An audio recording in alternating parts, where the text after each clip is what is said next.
Good morning. Good morning. I like the word trickling. Trickling, awesome. Excellent. Welcome. It made it for me. Thank you. Well, that was easy. I guess we're done. Awesome. And I can tell this is going to be a really fun group, so this is great. I am already trickling here. Awesome. I like the word good morning. All right, good morning, trickling in. Excellent. Okay. Another day. So another day, I know. We start to feel the same after a while. I am going to, before we hop in, and Petra's going to start us off this morning, I'd like to invite folks to please mute yourselves just while folks are presenting. This is going to be an interactive training, so you will have time to share, and we welcome your guys' comments and questions. But for right now, folks can mute. Awesome. All right. So why don't we go ahead and get started, and I'm going to go ahead and turn it over to Petra. Okay, first of all, I want to welcome all of you.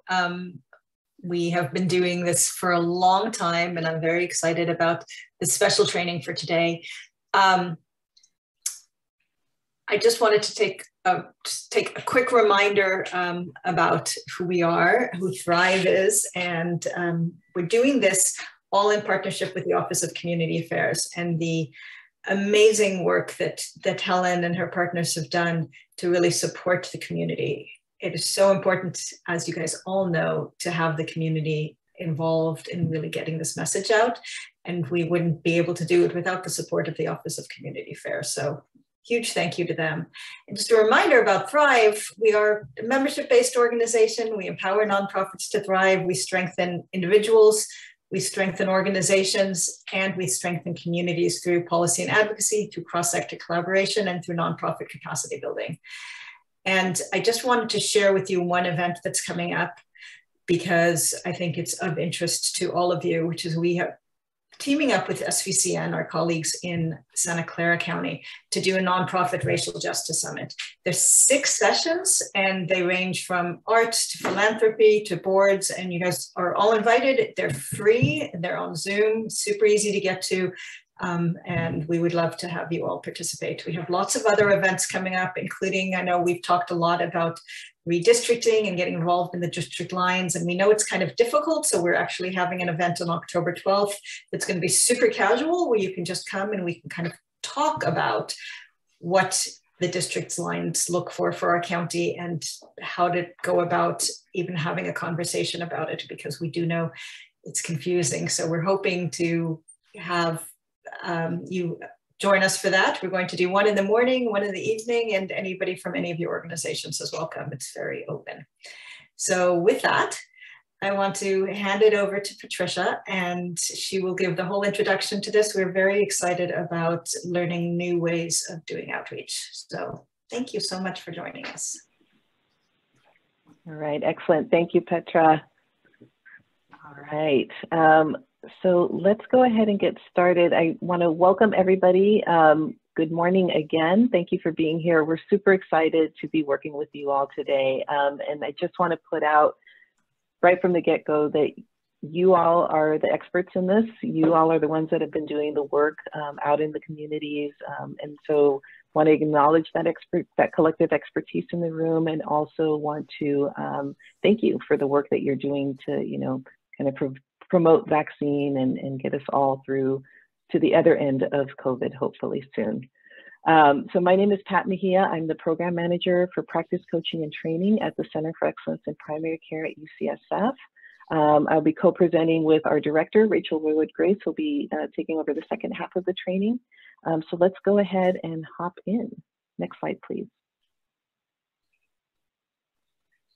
All right, so just a very quick introduction to our center. So the Center for Excellence in Primary Care focuses on really looking at improving outcomes within primary care, and we're looking at improving them for patients and their experiences within primary care, for providers to help prevent burnout, health outcomes within all of our communities. And we do this a couple of different ways. We have 2 arms, which is what makes us very unique, is, you know, you're experiencing the training arm this morning, but we also have a research team. So everything that we're teaching you today, that we're learning together today, has been tested and has been proven to be, so sorry, I'm trying to adjust my screen here, has been proven to be effective. And we will talk a little bit more at the very end about some resources for you, but we welcome you to please visit our website. There's a lot of information there about COVID-19 and about health coaching in general. All right, next slide, please. Okay, so this morning what we're going to do is we're going to focus on providing a framework and tools that will help you respectfully engage with people who might be at different stages of readiness in terms of receiving the COVID-19 vaccine. We're going to practice one of those techniques, which is called the HERE technique, and that's going to be, you know, we're going to have fun with facilitated role play in small breakout groups. So we'll get to learn the skill and then apply it in real time. And then at the end, we'll come back around to sharing resources. One thing before I move forward, if you are representing an agency, I think most folks, if you can just rename yourself with your first name or your full name, and you do that by going up into your little window and tapping on the 3 buttons in the blue box, and then choose rename and go ahead and just retype your name. That would be really helpful when we go into breakouts. All right, next slide, please. Okay, so we want to ground our conversation today around, you know, real folks, made up real folks, but real folks in terms of their experience and the reality of some of these, some of the issues that folks are dealing with as they make the decision to get vaccinated or not. So we'd like to introduce you to Nathaniel. Nathaniel is a 21-year-old college student. And Nathaniel has not been vaccinated against COVID-19. Nathaniel also has asthma.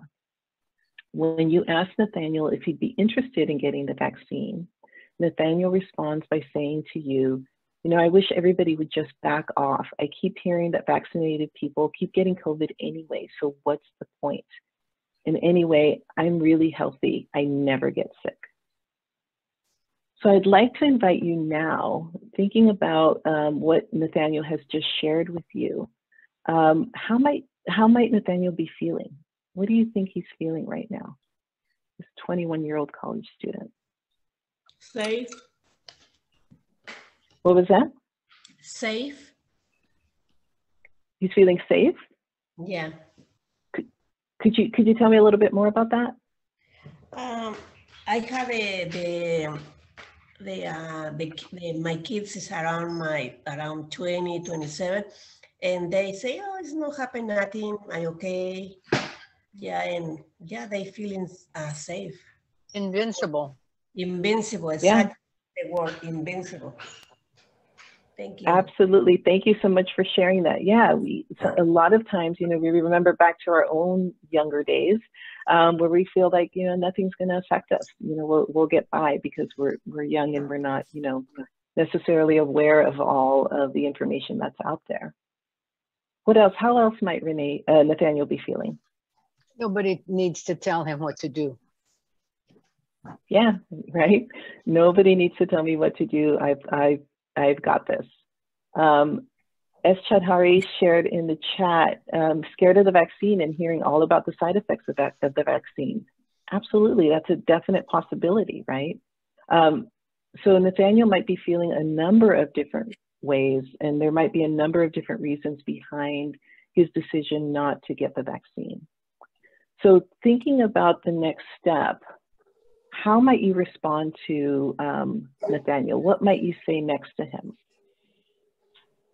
This is Maureen Harrington. I had a friend who's a coach, you know, very healthy. He's been coaching forever and feels, you know, that same way.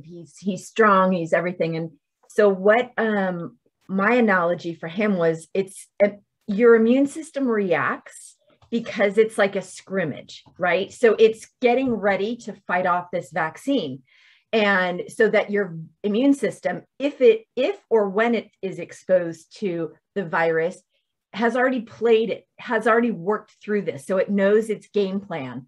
And he was like, oh my gosh, I get it now. And it was so interesting because he was like, well, my brother had this terrible reaction. I said, no, he didn't. He got prepared to fight it. That's what happened. He had a great scrimmage and he worked really hard to be prepared. So that's one of the things. Maureen, yeah. Thank you, Maureen. So what I'm hearing is, you're addressing the possibility that Nathaniel might be worried about the side effects. And I love the analogy, kind of that direct relationship to something that, that your coach was very familiar with, something that they can relate to. Love that. What else? How else might people, go ahead. I would say it's fear. Our organization conducted about 50 of these mobile clinics all around the Bay Area in 5 counties. And so this conversation it became towards the end a daily conversation, right? So the description of the feeling, I think it's fear more than anything else. Fear that's been implanted in the heads of the hearts of so many by relentless conspiracy theories and streaming on all social media, etc. So it boils down to fear. And then the second one, which one of the people here said, is mistrust. So fear and mistrust.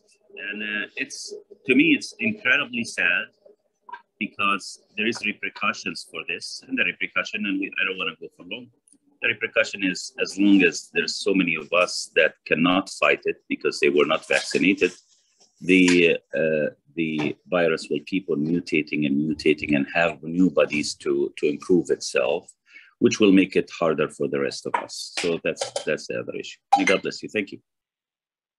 And Bakri, thank you so much for that. Thank you for that. There might be a number of reasons why Nathaniel is not willing to get vaccinated. And I want to go into the chat because I think, let's see, Senior Co-Siders brought up a really good point. I would start by acknowledging how he's feeling and try to rephrase to be sure that I understand. So reflecting back to the person, checking in, you sound frustrated, you're frustrated, you're overwhelmed, you're anxious, whatever you think you might be hearing, to double check and make sure, right? Because we don't want to assume that we know how the person is feeling or why they've been hesitant to get the vaccine. Let's see. And Christina brought up a great point about loss of control and trying to get control back. I think that's very common for so many people right now, right? Just feeling like, we got so close and here it comes again. And so we have no control over our ability to socialize, to go to school, to go to work in the same ways that we're used to in the past.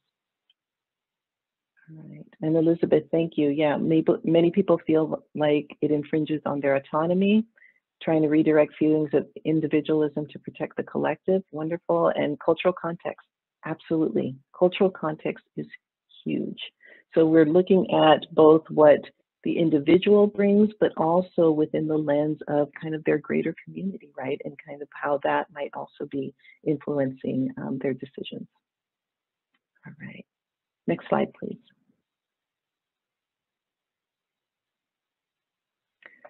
So we wanted to let you know that the work that we are presenting to you is part of the work that we've been doing with the Virtual Training Academy and their vaccine outreach training. So the Center for Excellence in Primary Care has been working with the Virtual Training Academy since April or May of 2020. And we've brought the health coaching skills to this field of work, starting with contact tracing and case investigation, and now going into vaccine outreach. The Virtual Training Academy was designed to prepare local health departments to effectively communicate information about COVID-19 vaccines and to support members of the public to get vaccinated.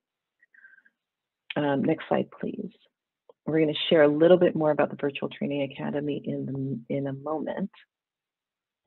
So some of you have already started kind of getting to this question already, but I would love to hear a little bit more about what are some of the barriers that you are hearing from folks in the community as you do your work.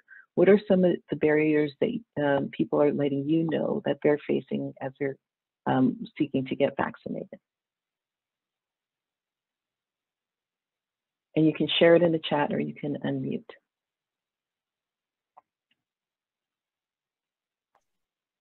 I think the first question was really,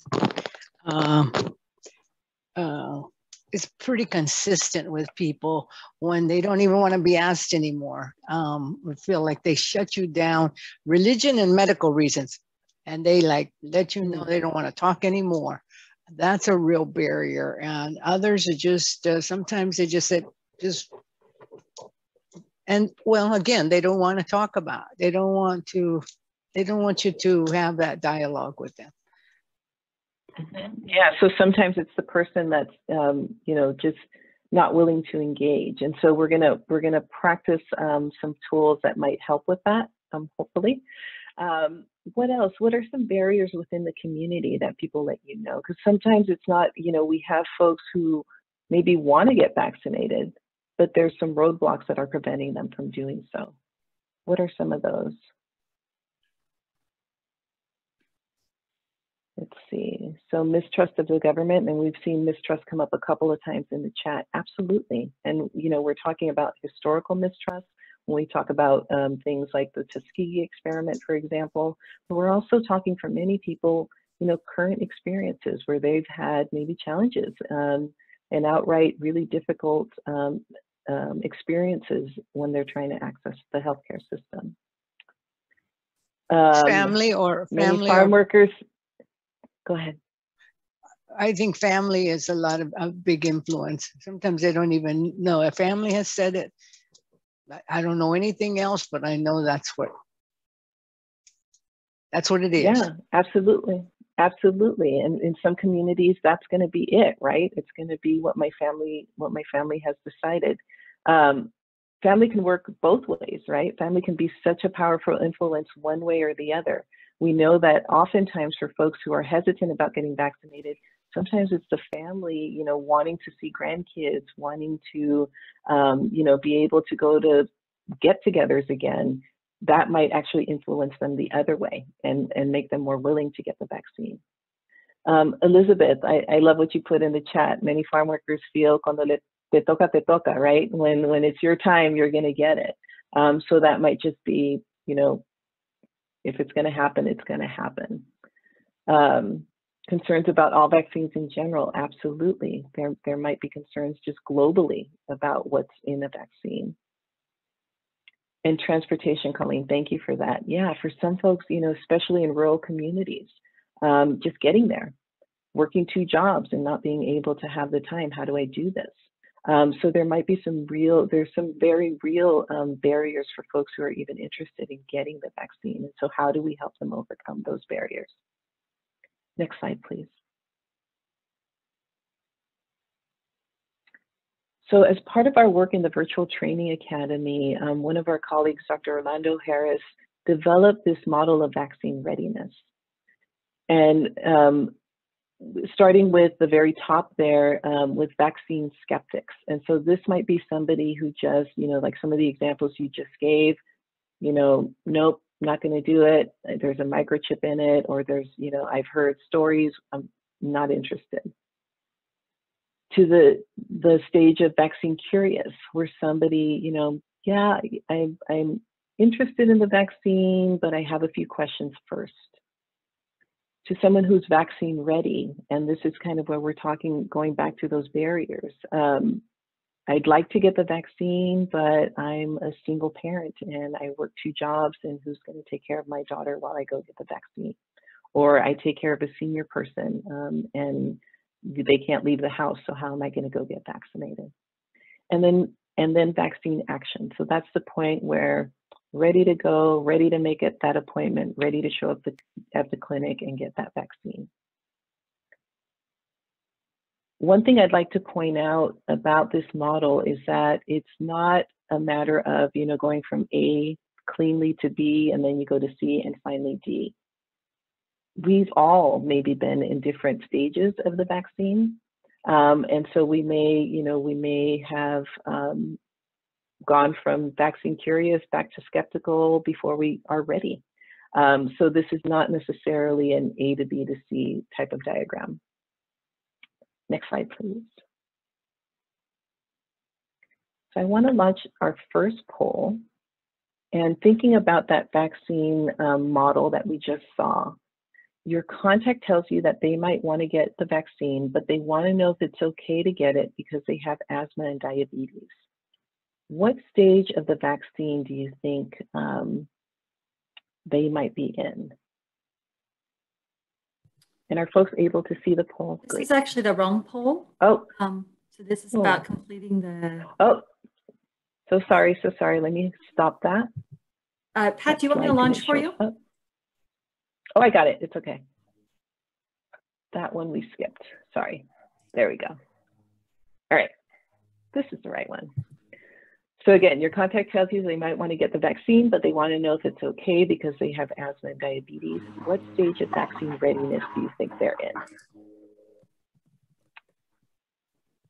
Give us a few seconds. We have lots of folks responding vaccine curiosity, some vaccine readiness.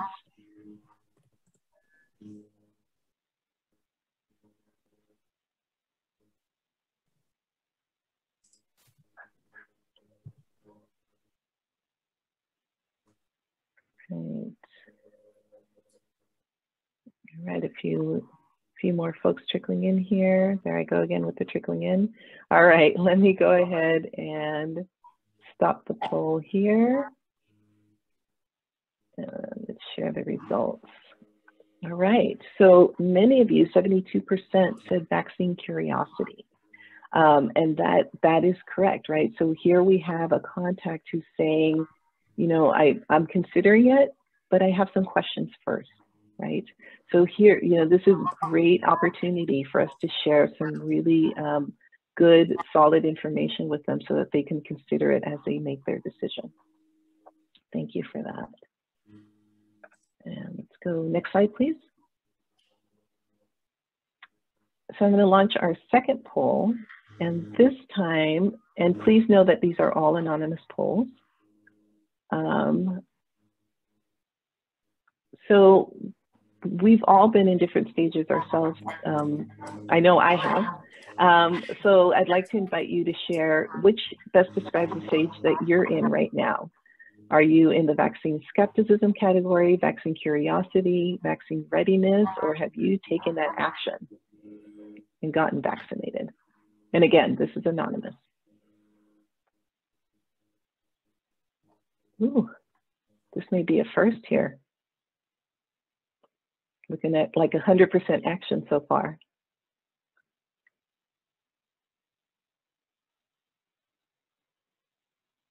Awesome. All right, so I'm going to go ahead. We're at 73%. This is amazing. Rachel, I think this is a first that I've seen, at least, where we have this group that's 100% action. You guys are just doing it. And that's fantastic. Sometimes we're in groups when we're training through the virtual training academy, folks will share with us that they, sometimes they're still in that curiosity stage, or they're ready, but they haven't quite taken that last step. And then sometimes we have folks that are still skeptical themselves, and that's okay.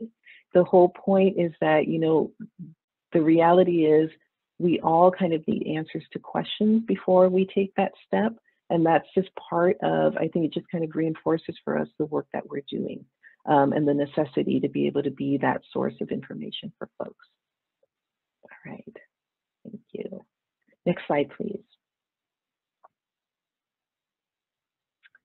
So very quickly, when we talk about health coaching, so the technique that we're going to be talking with you about today, the one we're focusing on, came out of health coaching and motivational interviewing. So when we talk about health coaching, we're talking about kind of shifting the way we work with folks, traditionally in the healthcare system, And this may be very familiar to you already as community agencies. This may be kind of the format of how you're already doing the work that you do. So when we talk about health coaching, we're talking about being client-centered, meeting the client where they are, taking into account what are their preferences, what are their oh my gosh, the word just escaped me. What are their preferences? What concerns them? Just taking into account who they are as an individual. It's also strength-based, recognizing that folks come to the table with information. So what do they already know? What might motivate them? And then how do we, as the person working with them, build on that knowledge and that motivation? And finally, it's collaborative. So it's all about recognizing that we're not the only experts in the room. It's looking at it through a lens of cultural humility. So it's recognizing that that person, who's answering the door when we come knocking on that door to ask our question about the vaccine, they have expertise too. They are the experts in their own lives. They know what concerns them. They know what limits them. They know what might work for them. And so we want to recognize all those pieces of that. Next slide, please. So as part of the Virtual Training Academy training, we have developed kind of different pieces, different skills under health coaching to address different levels of the vaccine scale that you saw earlier. Today, and go ahead and tab one more time, Nancy, please. Today, we're going to focus on vaccine skepticism. And we're going to focus on something called the HERE technique. And the HERE technique is really for addressing conversations where someone is either skeptical or, and I think there might have been some mention of this in the chat and also in some of the comments, folks that just don't want to have that conversation or, are just kind of emotional and having, how do we engage somebody who's at that level into conversation? Next slide, please. All right, so let's go back and do one final poll. I'm gonna pull a Palooza today. And let's launch the last one here. Let's do one check with our model of vaccine readiness. So your contact, this contact tells you they've already had COVID and they don't see the point of being vaccinated, but they plan to do so, quote, to get my sister to stop bothering me. We all have one of those sisters. Which stage of vaccine readiness do you think they're in? Are they vaccine skepticism, vaccine curiosity, vaccine readiness, or action? All right, a little bit of everything here. Give it a few more seconds.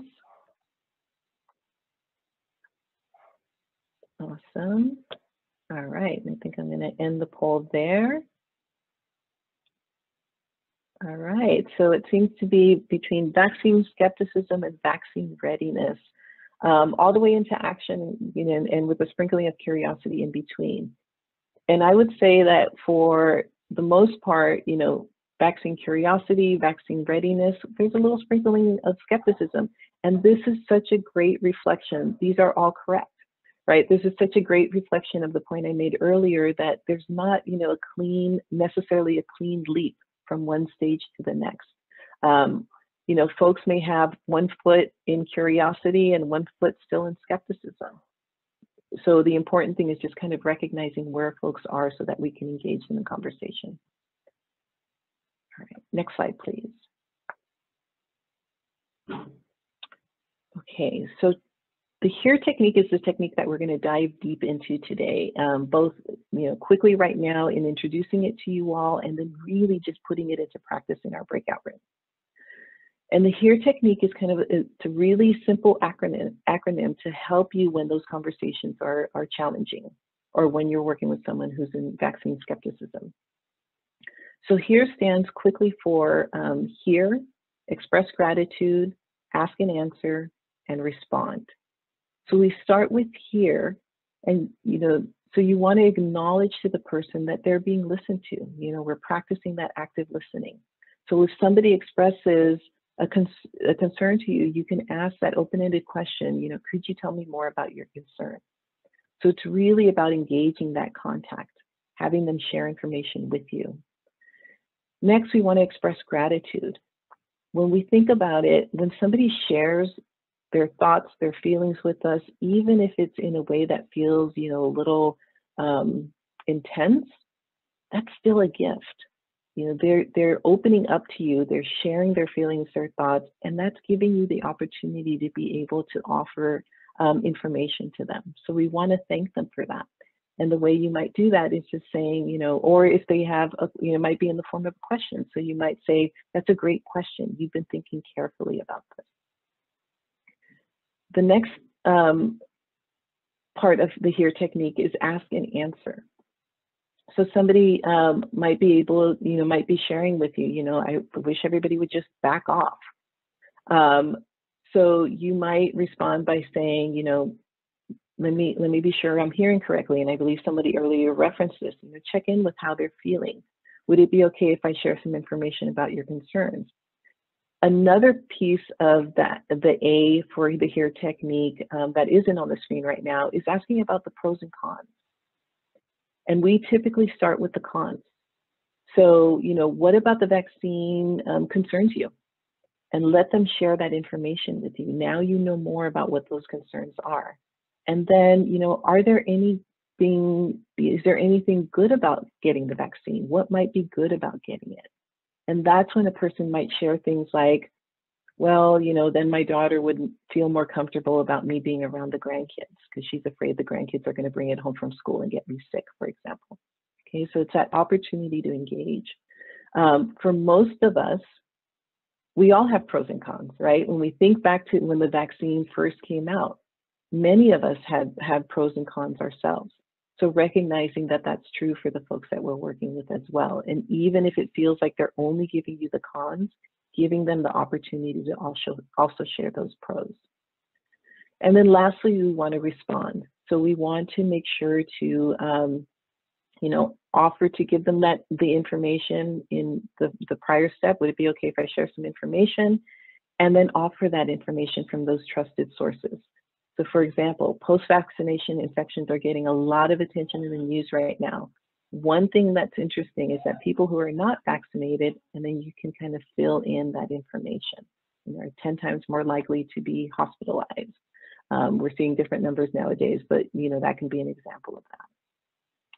Next slide, please.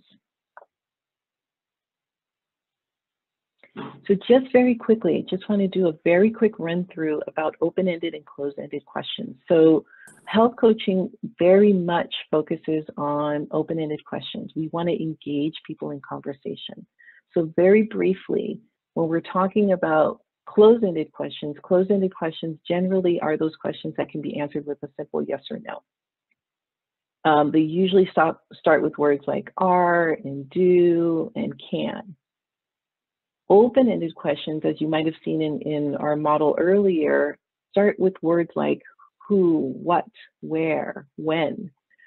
Those actually, by nature of how they're structured, invite people to tell you more. And that's what we want. We want that back and forth engagement. So very quickly, just want to do a quick time check here. Gonna practice a couple of these. Go ahead and advance the tab. And what I'd like you to do is let me know, so how are you feeling today? Would you say that's an open-ended or a closed-ended question? And go ahead and drop it in the chat or unmute. Senior co-sider says open.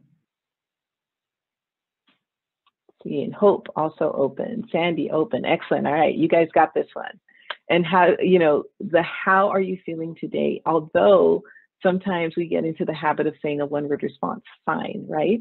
But that word how really invites the person to have the opportunity to share more information. Can you tab once more, Munzi? All right, how about this one? Do you know why getting vaccinated is important? Open or closed? All right, senior co-sider, they're just ready right there. So closed, Hope, closed. All right, yes, you guys have this. So when we ask somebody a question that begins with do you know why getting vaccinated is important? it's closed. Yeah, they can say yes or no, end of conversation. They don't have to share anymore. Now what I'd like you to do is invite you to change that up. So how would we turn, do you know why getting vaccinated is important? How would we turn that into an open-ended question to try to get more information from the contact? And again, you can drop it in the chat or you can unmute. How would you turn that into an open-ended question?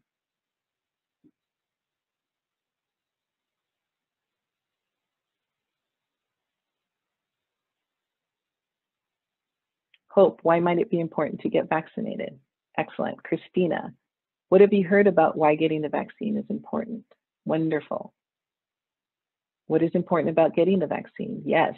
So sometimes this is a kind of a tip that one of my colleagues gave me years ago, which was, you know, if you're in doubt, throw the word what in front of the sentence, because sometimes that will automatically work to change it into an open-ended question. All right, excellent. We can just tab right through because I think this group has got it. The reason we emphasize the open and close is because often in practice, I know I'm guilty of this, we rely on close-ended questions. It's just a quicker way to get and give information. Hold on one sec.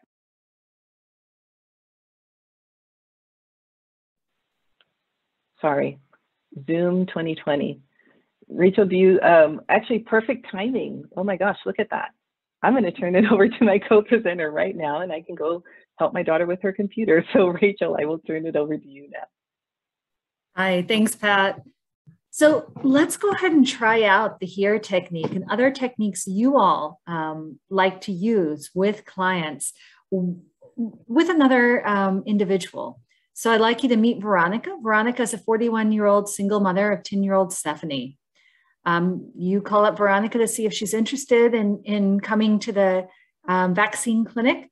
And she says, you know, I've been hearing a lot about the vaccine, but I'm just not sure I'm ready to get it. I've been safe so far. I'm always careful about wearing a mask and washing my hands. All right, so tell me, either in chat or by unmuting, what are some of the things you might say to Veronica?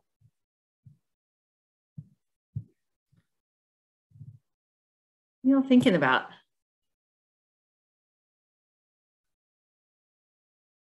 And if you're thinking about the HERE technique, you might think of the first step here, the second step of expressing appreciation. So with those in mind, what are some things you might say to Christine, or excuse me, to us, Veronica? What are some of your concerns about getting the vaccine? Oh, Hope, I love that. Absolutely. So understanding your concerns more deeply would be a great approach here. Absolutely. Any other thoughts?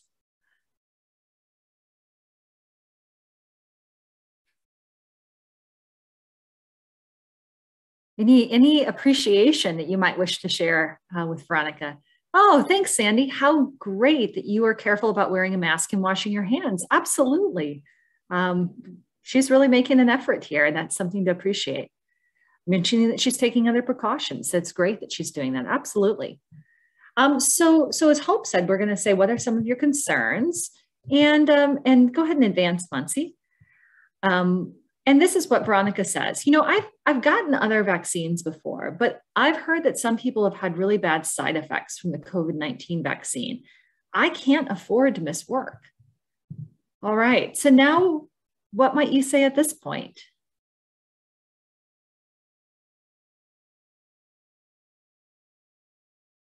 We're a small group, so feel free to come off mute too if you're more comfortable doing that.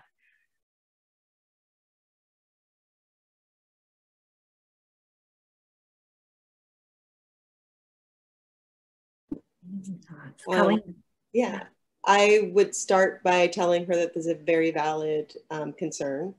Yeah. And that try and go on with, you know, are you able to get the vaccine then on a Friday and have the weekend to recover, depending on what her work schedule is, and also that work should be able to pay her for time lost due to the vaccine, and kind of work down that avenue. Okay, so where Colleen is going, and where I see Hope and Elizabeth going in the chat as well, is really saying, you know, okay, the problem is the concern about work. So could we help you find a way to get the vaccine without having to face the consequences of missing work? So you're thinking, could we do it on a Friday so you can recover over the weekend if you have side effects? Could we talk to your boss about sick pay or about, you know, the ability to take time off work? There's you know, a Senate bill that provides protections to people who are getting the vaccine or have side effects. Oh, Sandy says, could I tell you some of the information about missing work and what your rights are? Great. Christina, okay, I love that Christina's emphasizing, kind of reflecting back her concern. I hear your concern about side effects. And then she's going to offer information. The vaccine affects people differently. Some people don't have any side effects. Great. Now let's say that have any of you ever had a conversation where someone provided a barrier or concern, but maybe it was just the tip of the iceberg? Anyone? So if we want to kind of get a full sense, so let's say everyone has a balance scale, and on that balance scale, on one side, they have all the reasons that they don't want to get vaccinated. On the other side, they have all the reasons that they want to get vaccinated. That third step of the HERE technique is really about probing a little bit to understand everything on that balance scale for them. So if you wanted to understand a little more about what some of the pros and the cons were for Veronica, what might you ask?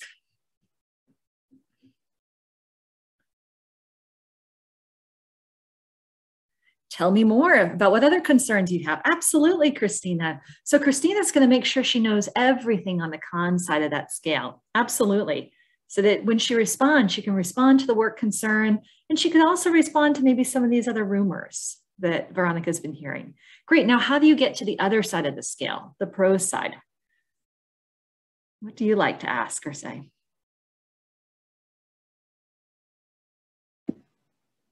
In this case in particular, she had done so much to prevent herself from getting COVID. She's clearly concerned about actually catching it, and yes, kind of work that avenue as to what else she can do to help prevent, you know, kind of why she chose to do those things. Yeah. And how that weighs on the positive side, on the pro side. Absolutely. So that was really intuitive. Colleen's really reading deep into this and recognizing that Veronica is concerned about getting COVID, doesn't want to get COVID. So she has some internal motivation. Absolutely. One thing that I often hear people hesitant to do on the phone or when they're talking to people is to ask them directly. Oh, well, you know, missing work is a concern. Maybe you've heard some other rumors. What would be the good things about getting the vaccine? And the advantage of that question is that it's kind of surprising what people's personal motivations are. And when they have personal motivations, even if they've just told you a very emotional or adamant response that they don't like getting the vaccine, a lot of people have something on the other side of the balance scale that's a little bit of a thread that we can start to pull to find out more about their own motivations. So if we were to explore that, so as Colleen pointed out, we would say, you know, it sounds like you are concerned about getting the vaccine or about getting about getting COVID. What would be some of the good things about getting the vaccine? Monty, go ahead and advance. Veronica says, you know, I've thought about it because if I got COVID and got really sick, I'd miss even more work. And who would take care of my daughter? So Veronica's got something on both sides of that balance scale. And I think Colleen was right on point in her intuition. So where do you go with the conversation now? Gloria. So Gloria is also saying, you know, the side effects aren't necessarily bad. It means our body is building antibodies. It's only temporary. Great. Someone else said earlier, not everyone gets side effects. So it's not a guarantee.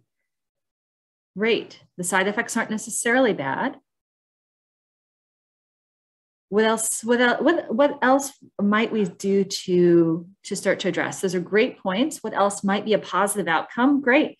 So you're starting to think more about kind of the positive side of that balance scale. So one benefit might be to keep from getting more sick if you catch COVID. Absolutely. What else would be good? Excellent. And so here's a place where we can now use the R in HERE technique and say, would it be okay if I offer more information about that? Sandy's thinking about information about how the vaccine prevents serious illness. Absolutely, Sandy, that would be really relevant right now. You know, we know those who are unvaccinated are so much more likely to get sick or to end up in the hospital. And so you're right, protecting, you know, being able to continue her work and take care of her daughter is really important to Veronica. Right, absolutely. So what we'd really like to do, this was just an example of how this might play out. Go ahead and advance, Monsi. What we'd like to do is actually to move into breakout groups in a moment. And we'd like to pull from your experiences of some of the conversations you've had that have been challenging. The reason we're focusing on that stage of vaccine skepticism right now is those are the conversations that most of the outreach workers we talk with, and we've trained about 2,500 people to date in doing vaccine outreach. Those are the conversations that get people the most nervous and the most discouraged. And so that's kind of where we want to focus right now, of finding some ways to think together about some of those challenging conversations and how we might tackle those. So that's what we're going to do in a moment in our small group. But going back to the HERE technique, go ahead and advance, Monsi, and go ahead and go through all the animation and put it all up there. One technique we hope you can try out in your small groups, in addition to other things that you may find useful, is these steps of the HERE technique. A lot of the reason we designed this technique was that we found that it helps kind of slow down the conversation. A lot of people's first reaction when they start talking to someone who is reluctant or skeptical is to argue more strenuously. And what we're trying to do is slow that down to become really curious. Tell me more about that. How does that work? Where have you heard that information? What do you think about that? To take a moment to connect through gratitude, and then to really start to probe that balance scale, the pros and cons, and then to offer information that's really relevant to that person where they are. So with that, I want to propose, we got a number of facilitators from our team who will help facilitate these small group breakouts. But this is really going to be tapping into your expertise. And you all have a lot of experience, I can tell, and having these conversations. But this is one place to kind of work out some of those harder conversations as well. What questions do you have before we move into our small group breakouts? So Hope is saying, okay, what about the person who just thinks COVID is a hoax, not just skeptical of the vaccine, but of the illness itself? Let me turn that question around to this group. What has been your experience with people that really think the whole disease is a hoax?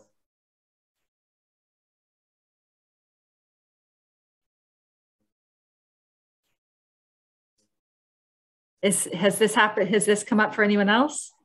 Yeah, I see some head nods here. Yeah, people can get very aggressive and irrational. Absolutely, Sandy. I have definitely seen that as well. That's true. Can you change everybody's mind? No. Kaiser Family Foundation has been tracking opinions about the illness and the vaccine for a while now. And they found that there's a big group of people that, in terms of the illness, in terms of the vaccine, was in this wait and see category. They were a little not so sure. They were waiting for more information. They were swayed often by friends and family and new information coming out. And then there was a group that doesn't move. Their opinions have not moved very much. So I think it's absolutely true. There's going to be a group of people that we may not be able to change their minds. On the other hand, the other thing we've learned in some of our conversations is that it's hard to tell the difference between the people who are hard set in their opinions and the people who have heard a rumor. And so in our experience, it's helpful if someone's open to just ask more and to get really curious about things. Because sometimes you find that someone who brings up the idea of a microchip or of DNA isn't a conspiracy theorist. They just heard a rumor and they need to talk it out before they can consider the decision.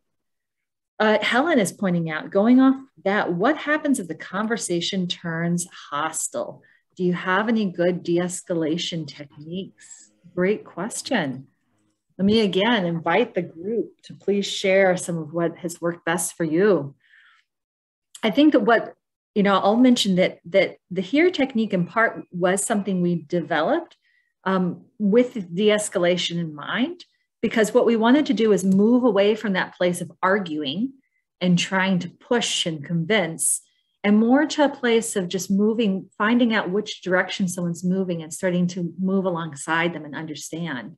So kind of asking a lot more questions, being really curious, being appreciative of anything we can. So for the person that's reluctant to get the vaccine, but is masking, to thank them for masking any connection that we can create in that moment. And then to realize that our job is ultimately not to convince others, but to understand their concerns deeply and ask if it's okay to share some information for them to consider. I've actually had conversations where we've said, let's put aside for the moment the idea I'm ever going to convince you to do this. Let's put that aside. With that in mind, do you mind sharing a little bit more about, what you've heard and what you're thinking about right now? Christina, thanks for sharing this. My experiences with my family, unfortunately, COVID has been tied to politics, and this is how I see it playing out with family that thinks it's a hoax or a bad flu. No, thank you so much, Christina. And I'll tell you, on a personal note, that's exactly my experience as well. We wrote a lot of this course while I was in rural Texas, doing an informal focus group of rural Texas farmers, basically, who held a lot of those same opinions. And you're right. Some of those are really tough conversations. Gloria is mentioning what's important is to enter into the conversations, empathy about what healthcare workers are going through. They're fried, they're leaving their jobs, they're exhausted. Absolutely. So this is partly about, thank you, Gloria, about, people have a variety of motivations. And sometimes when we have the pros and cons discussion, we can say, would it be okay if I share some things that have been pros for other people? For some people, it's about being able to get back some parts of our life we really miss, going to choir practice, for example. For some people, it's about, being able to reopen our economy. For some people, it's about protecting our healthcare workers and making sure that they're safe and that we watch out for others in our community. And for some people, it's about the elderly or about people who are cancer survivors. Absolutely. Well, thank you all so much. And I think that's a really vital question. Anyone else have any thoughts on that? What else have you found to be important in those discussions?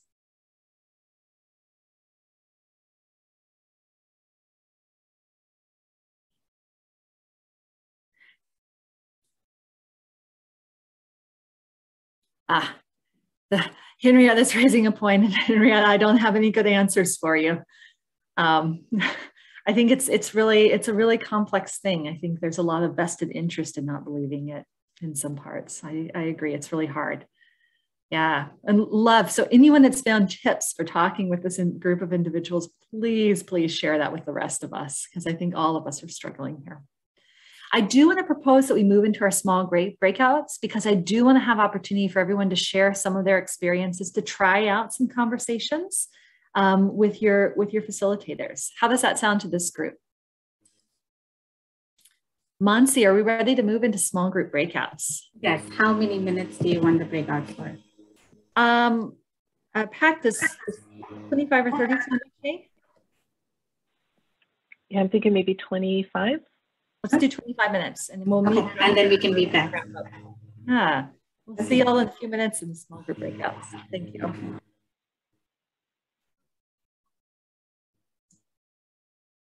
Hi, welcome back, everyone. How was that? In a few words in chat, would you mind sharing how were those breakouts for you?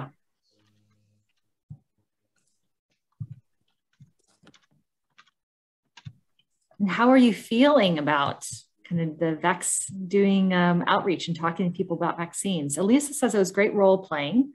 Anita says great. Yeah. Yes, our group got cut off too. Sorry for our group. Very informative, great advice from our room and great practice. Absolutely. And I would just say, you know, we train a lot of people in vaccine outreach, and you all have some incredible skills in this. So it's really, really great to watch you in action and get the advice, the wisdom of the room. It's really hard to ask open-ended questions. It really is. Anything else that was hard about this?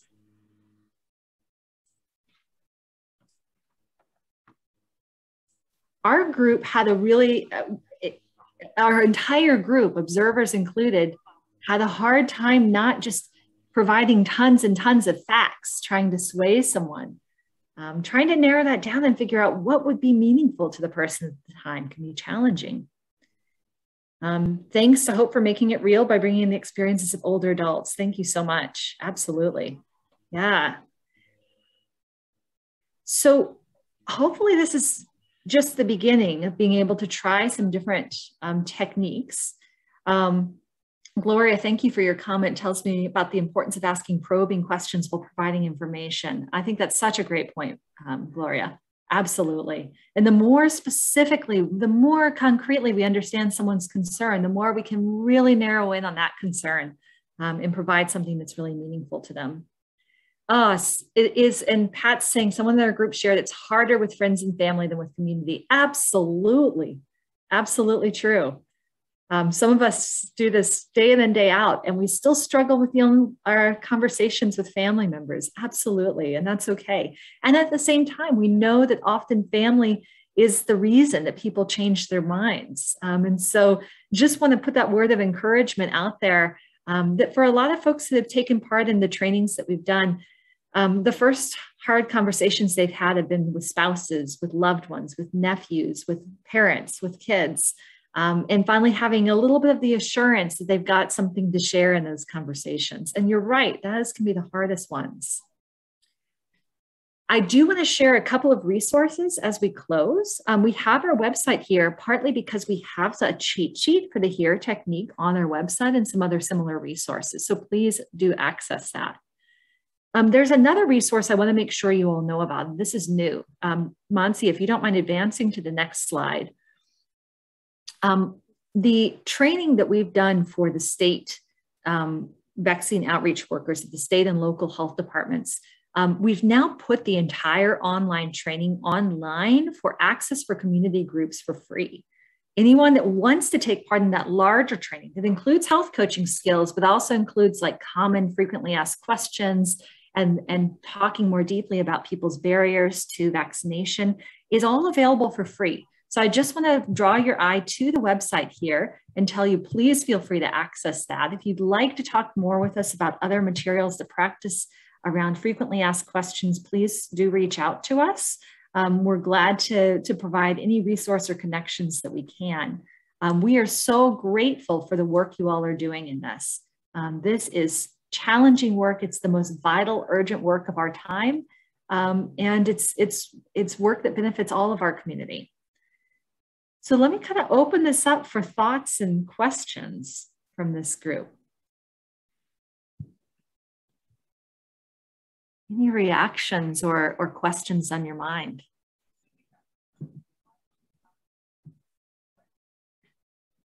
I just would like to say that it is very, very difficult. Part of it is our time and part of it is their time. When they're trying to take care of business, a service, whatever things people are involved in, as well as our workload.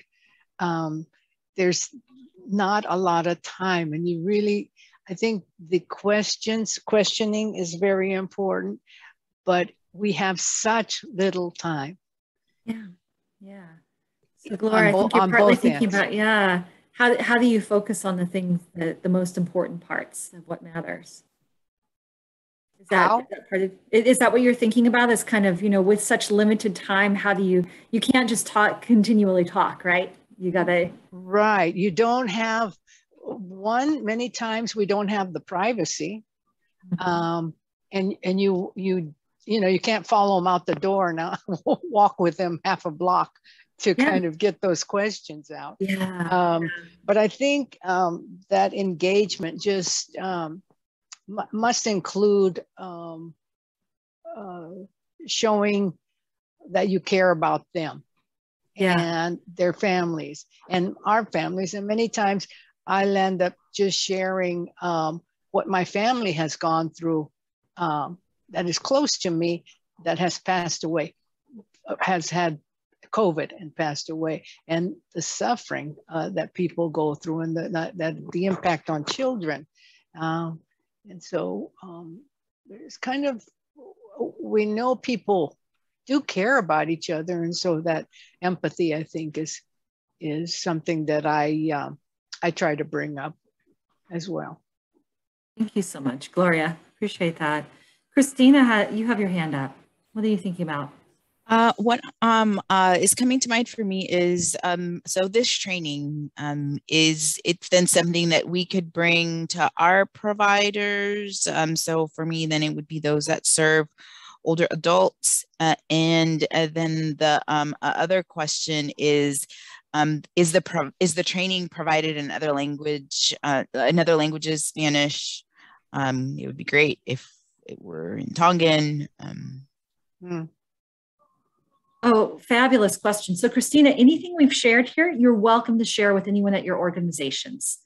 I think, Pat, correct me if I'm wrong, but we were trying to get all the materials for the HERE technique up on our website in Spanish.